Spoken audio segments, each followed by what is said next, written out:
Buongiorno. Hello, everybody. Again, sorry, I can't speak your beautiful language. I have to do that, learn it. I am going to speak for you on the issue which is not probably too well known, and this is how things which you have in the mouth can make you sick, not only in the mouth but all over the body. And I am an associated professor of immunology at Stockholm University, but also founder of MELISA Foundation in 1992.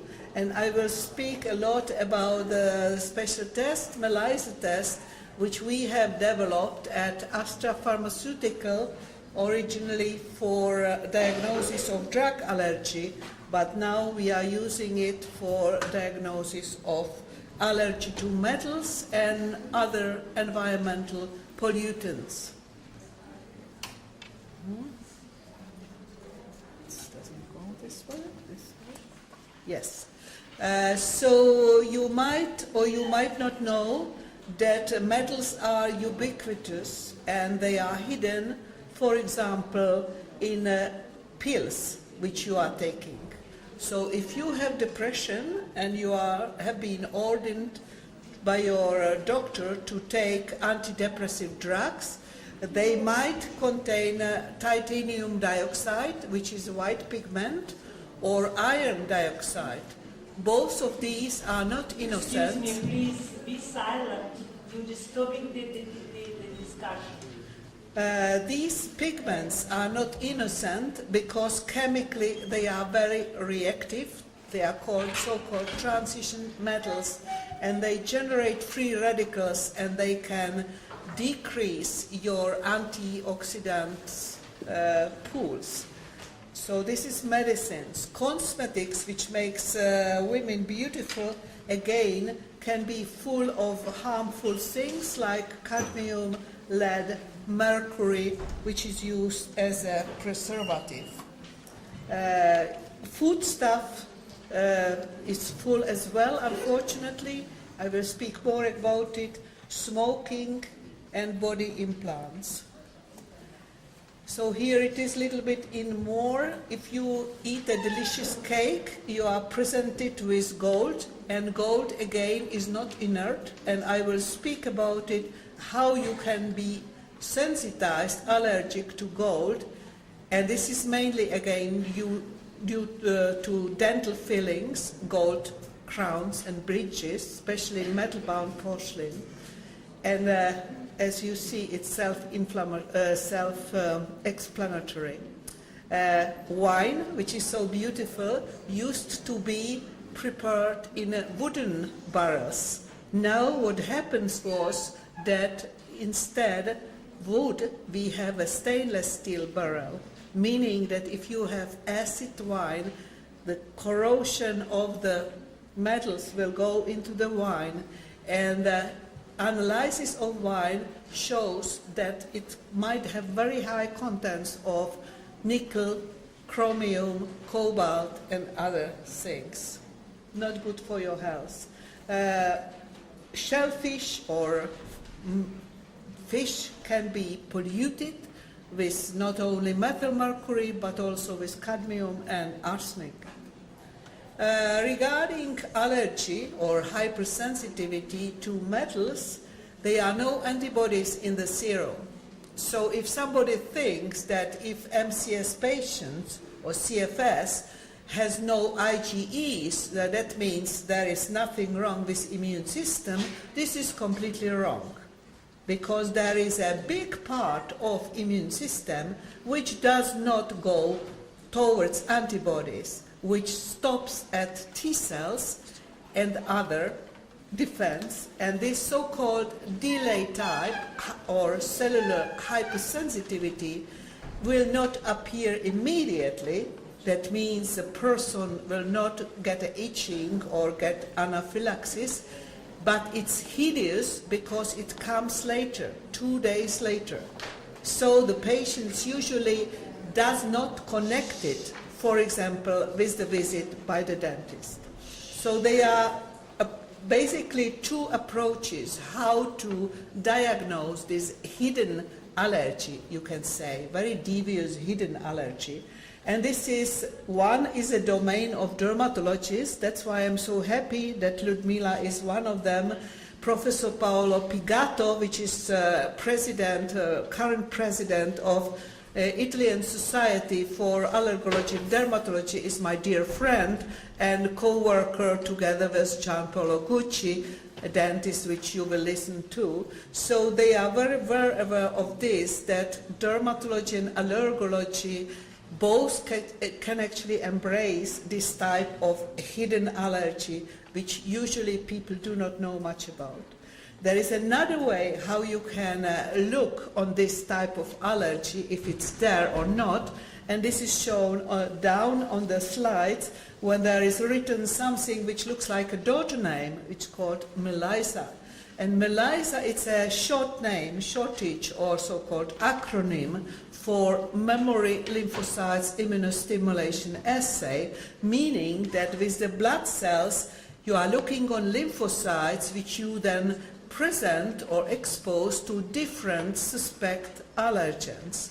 And we are now talking about metals, but you can as well test allergy to gluten, you can test allergy to mold, to bacteria antigens like Borrelia, and so on and so on. 20 minutes will not give me a chance to go through it, so I just talk about metals. Metals have also not only allergic properties, they also cause autoimmunity. And this is very well recognized in animal systems, while in man it has not been completely embraced into the clinics, but it's no doubt that it's so. This is so-called altered cells hypothesis, showing that if you have metals or other haptens, low molecular items, which are binding to body's own cells, for example to SH groups in body's enzymes and proteins, they will change the structure of the protein, and in susceptible people, there where genetics comes in, trigger autoimmune attack.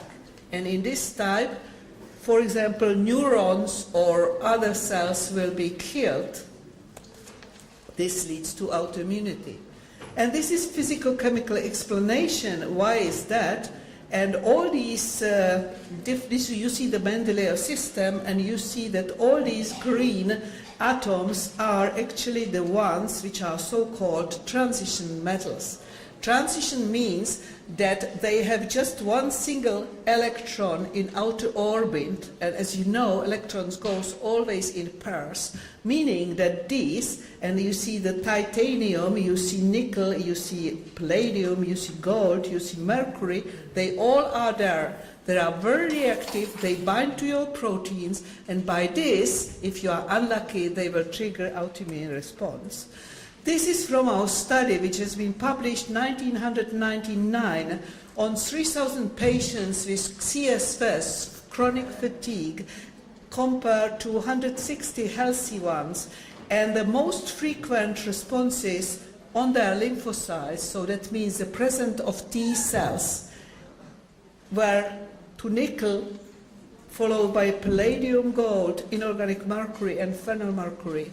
So most of them are in dental fillings, even a nickel, if you don't know. If you are unlucky, you might have a nickel cobalt crown in your mouth, or you can have nickel as a part of your metal-bound porcelain. People do not know that, but this is a bad fact, and certain dental alloys like Veron might contain 70 to 80% of nickel. So no wonder that people with nickel allergy, which we know 30-40% of Western women has nickel allergy, might have a problem.